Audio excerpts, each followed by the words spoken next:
اس شعبہ کے استاذ محترم جناب فضیلت الشیخ قاری شعیب صاحب حافظہ اللہ تعالی سے میں التماس کرتا ہوں کہ وہ مائک پہ تشریف لے آئیں اور احباب کے سامنے تجوید کی اہمیت، ضرورت اور فوائد کے عنوان پر مختصر گفتگو بھی فرمائیں اور تلاوت کلام پاک بھی پیش کریں۔ محترم جناب قاری شعیب صاحب حافظہ اللہ تعالی۔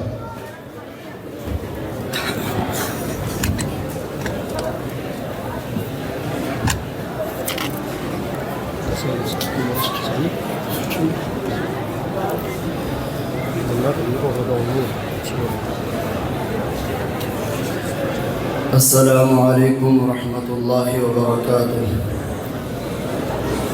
الحمد للہ الذی انزل على عبده الكتاب ولم يجعل له عوجا۔ الحمد للہ حمدا کثیرا کما يحب ربنا ويرضى۔ اما بعد فاعوذ باللہ من الشیطان الرجیم۔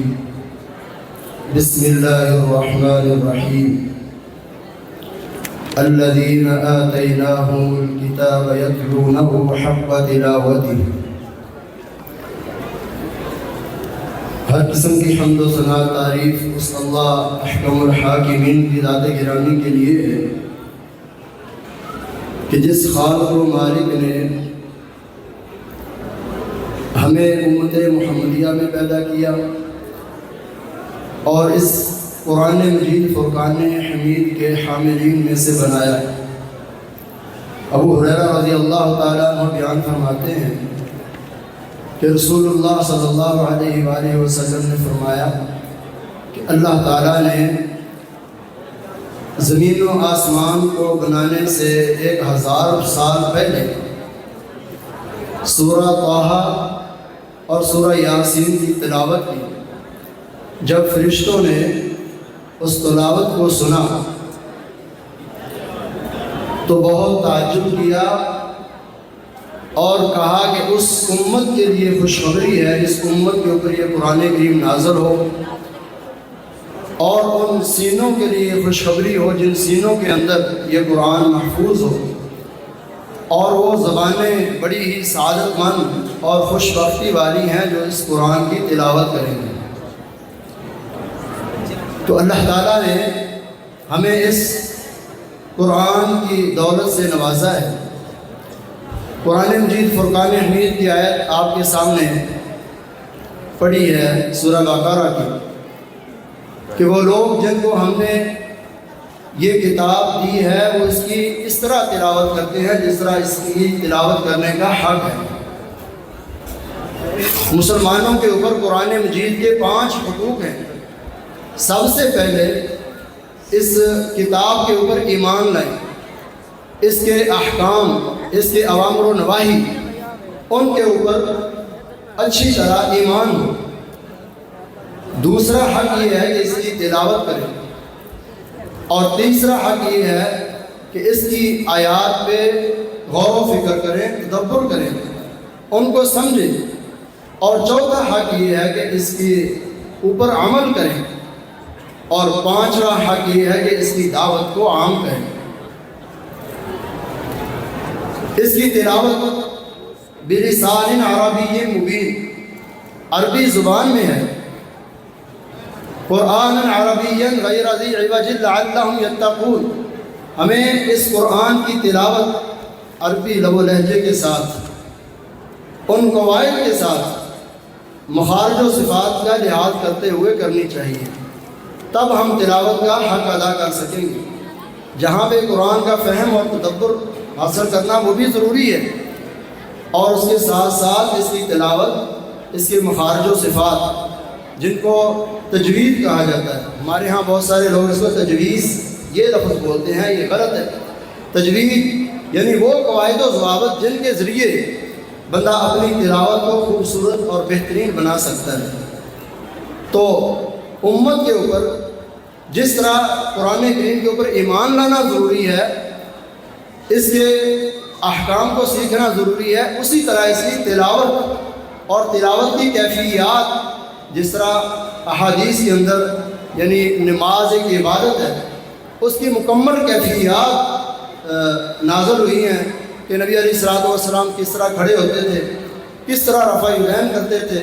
اسی طرح قرآن مجید فرقان حمید کی تلاوت، اس کی ادائیگی، ایک ایک لفظ یعنی مخارج اور صفات وہ سارے محفوظ ہیں، اور نبی علیہ الصلوۃ والسلام نے آگے جس طرح جبریل علیہ الصلوۃ والسلام سے سیکھے ہیں اسی طرح آگے امت کو پڑھائے ہیں، اور امت کے اوپر ذمہ داری ہے کہ ان مخارج اور صفات کو، ان الفاظ کو اور ان ادائیگیوں کو سیکھے۔ یہ امت کے اوپر حق ہے۔ ہمارے ہاں بہت سارے لوگ اس غفلت کا شکار ہیں کہ جی ہم بڑے ہو گئے، ہم سے پڑھا نہیں جاتا۔ کوشش کرنی چاہیے، محنت کرنی چاہیے۔ ہمارے کتنے بزرگ ایسے ہیں جن کی جوانی میں موبائل نہیں تھا، جب ان کی عمر بڑی ہوئی موبائل آئے انہوں نے موبائل سیکھ لیے۔ اسی طرح کتنے لوگ ایسے ہیں کہ جن کی جوانی میں موٹر سائیکل نہیں تھے، اب ان کو میسر ہوا انہوں نے موٹر سائیکل سیکھ لیے۔ یعنی دنیاوی معاملات میں ہم بہت کوشش کرتے ہیں، کس تجارت کے معاملات ہیں ان کو بڑا گہرائی سے سیکھتے ہیں۔ قرآن کے ساتھ ہمارا رویہ یعنی اتنا اچھا نہیں ہے، اور نبی علیہ الصلوۃ والسلام نے فرمایا اقرأوا القرآن بالقوم العربی واصواتها، قرآن کریم کو عربوں کے لب و لہجہ کے مطابق پڑھو۔ یعنی جس طرح ہم کوئی عبادت کرتے ہیں اس کو مکمل جو اس کی کیفیات نازل ہوئی ہیں ان کے مطابق ہم پڑھیں گے تو ہمیں اس کا پورا اجر و ثواب ملے گا۔ قرآن کے معاملے میں ہم اپنے آپ کو یعنی غفلت کا شکار ہو جاتے ہیں تو یہ غفلت اچھی نہیں ہے۔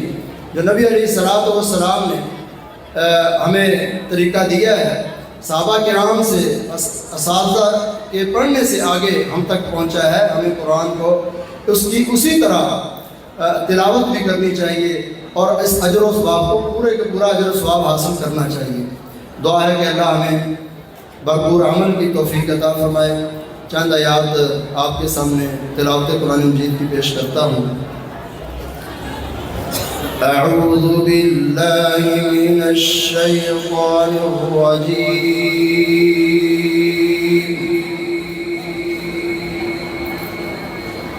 بسم اللہ الرحمن الرحیم،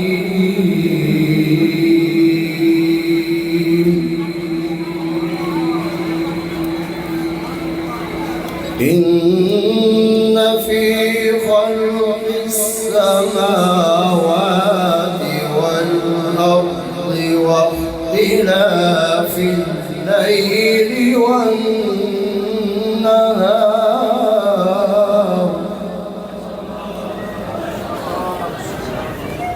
واختلاف الليل والنهار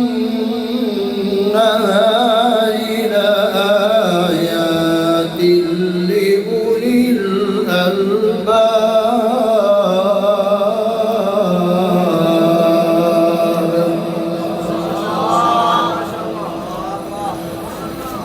الذين يذكرون الله قياما وقعودا وعلى جنوبهم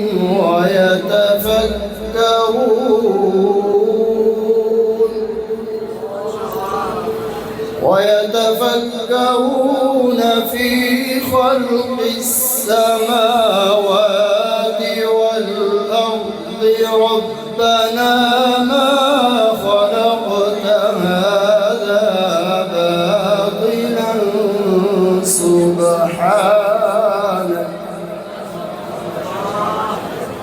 سبحانك فقنا عذاب النار،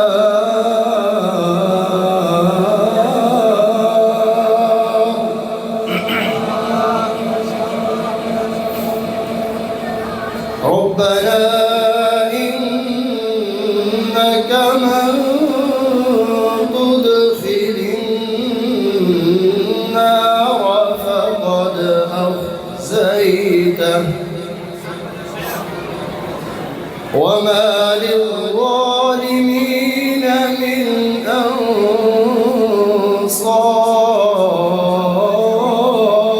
أنصار، ربنا إننا سمعنا مناديا ينادي للإيمان أن آمنوا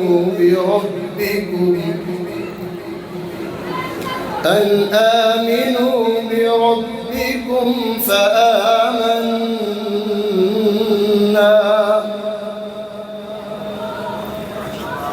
ربنا فاغفر لنا ذنوبنا وكفر عنا سيئاتنا وتوفنا مع الأبرار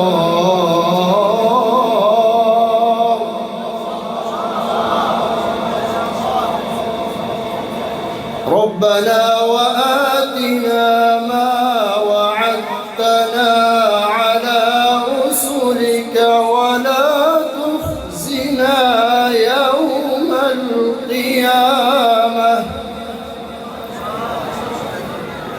إنك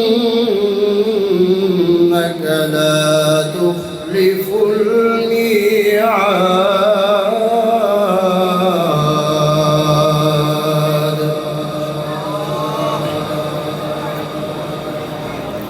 بسم الله الرحمن الرحيم. وإذ قال إبراهيم رب اجعل هذا البلد آمنا واجنبني وبني أن نعبد الأصنام رب إنهن أضللن كثيرا من الناس فمن تبعني فإنه مني ومن عصاني فإنك غفور رحيم. ربنا إني أسكنت من ذريتي بواد غير ذي زرع عند بيتك المحرم ربنا ليقيموا الصلاة فاجعل أفئدة من الناس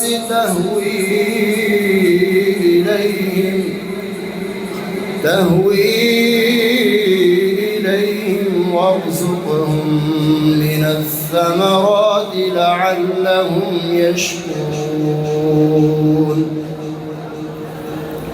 ربنا إنك تعلم ما نخفي وما نعلن وما يخفى على الله من شيء في الأرض ولا في السماء. الحمد لله الذي وهب لي على الكبر إسماعيل وإسحاق إن ربي لسميع الدعاء. رب اجعلني مقيم الصلاة ومن ذريتي ربنا وتقبل دعاء.